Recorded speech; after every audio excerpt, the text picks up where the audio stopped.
Dick Van Dyke, a name synonymous with joy and warmth, has left a mark on American entertainment that transcends television and film. For over 7 decades, he did more than perform. He healed, uplifted, and reminded the world how to laugh again.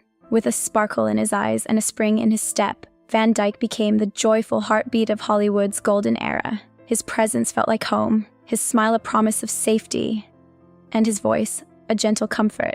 Millions grew up with his laughter echoing in their living rooms, an emblem of hope in turbulent times. Childhood shadows.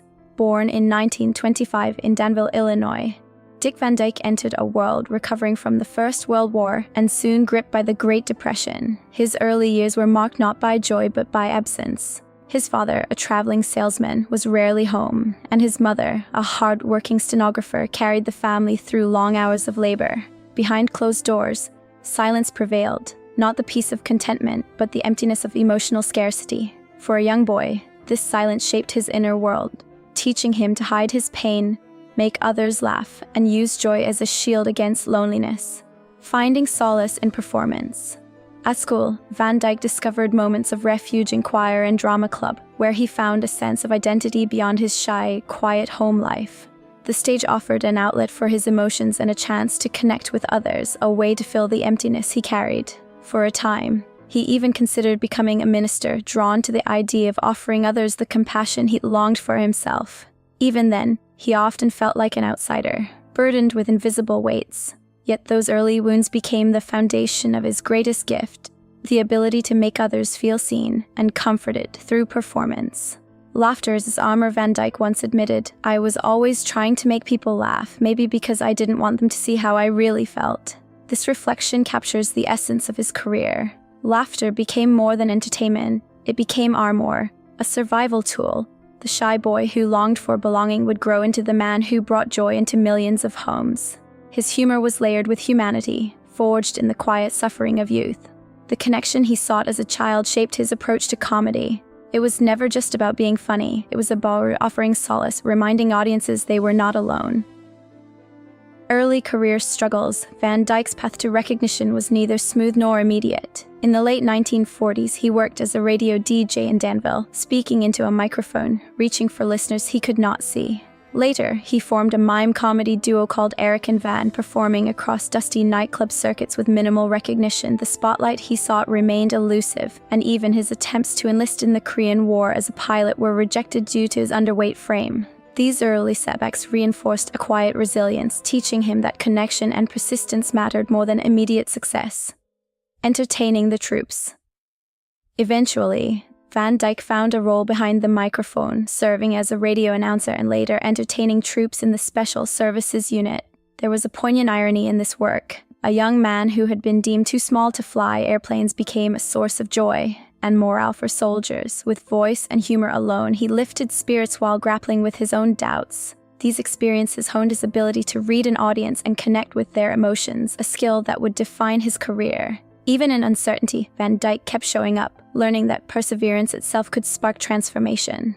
Television beginnings. After the war, Van Dyke drifted through local television shows in Atlanta and New Orleans, improvising segments with little recognition or pay. The years were ones of grinding anonymity, where performance felt like shouting into a void. Yet he persisted, driven by a quiet hope that his life could be different. The shy boy who danced alone in his bedroom nurtured a vision of touching the world with his craft.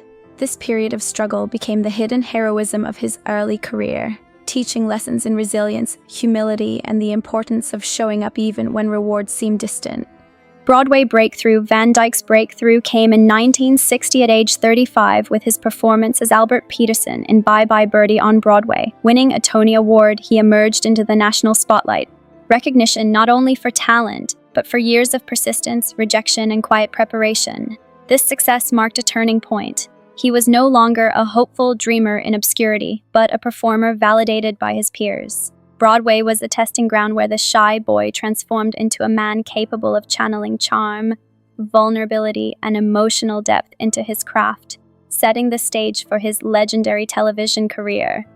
Television stardom. In 1961, The Dick Van Dyke Show premiered, redefining American comedy. As Rob Petrie, Van Dyke brought warmth, wit, and humanity into living rooms across the country. The show arrived in a fractured America, still grappling with post-war anxieties, and offered families laughter that felt authentic. Yet, behind the humor, Van Dyke battled private insecurities and struggles with perfectionism and alcohol. The public adored his charm, but privately, he carried the weight of expectation and self-doubt. Even as fame rose, he remained deeply human, proving that authenticity and vulnerability could coexist with humor and success. Film triumphs 1964 brought Van Dyke's iconic role as Bert in Disney's Mary Poppins, where his energy, optimism, and effortless joy captured the hearts of children and parents alike.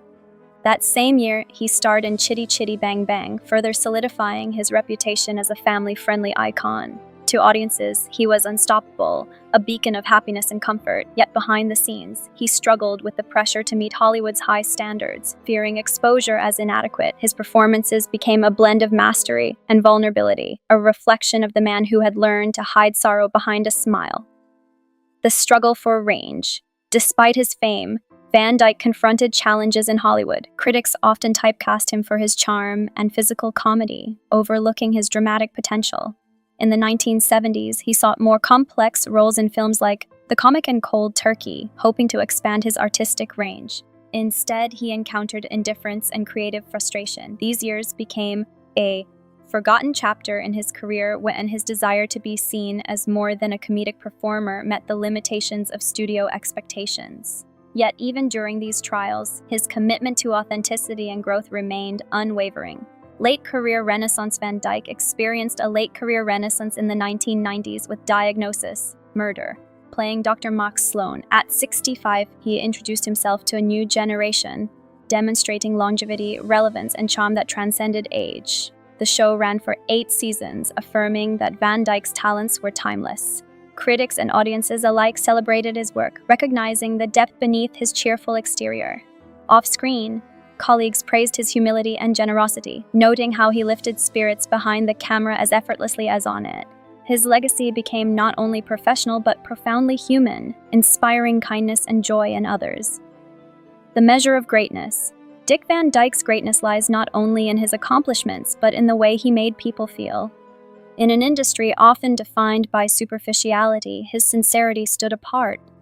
Watching him was like receiving a warm embrace, a reassurance that goodness, humor, and empathy could coexist. One fan observed that true greatness is measured by impact, not awards, how someone touches hearts rather than merely headlines. Van Dyke's life is a testament to this idea. Decades of laughter, healing, and comfort born from the boy who once longed for safety and belonging and matured into a man who offered both freely to the world. Enduring legacy. As Van Dyke nears a century of life, his influence remains luminous. He redefined comedy as comfort, joy as medicine, and presence as healing. His journey from a lonely, shy child to a household name illustrates resilience, hope, and the power of human connection. His career teaches that laughter is more than amusement, it is empathy in action. Even now, the echoes of his impact ripple through generations. In every smile he inspired, every story he touched. He never truly faded, he lifted. His legacy is not recorded merely in awards or credits, but in the hearts of those who continue to laugh because of him.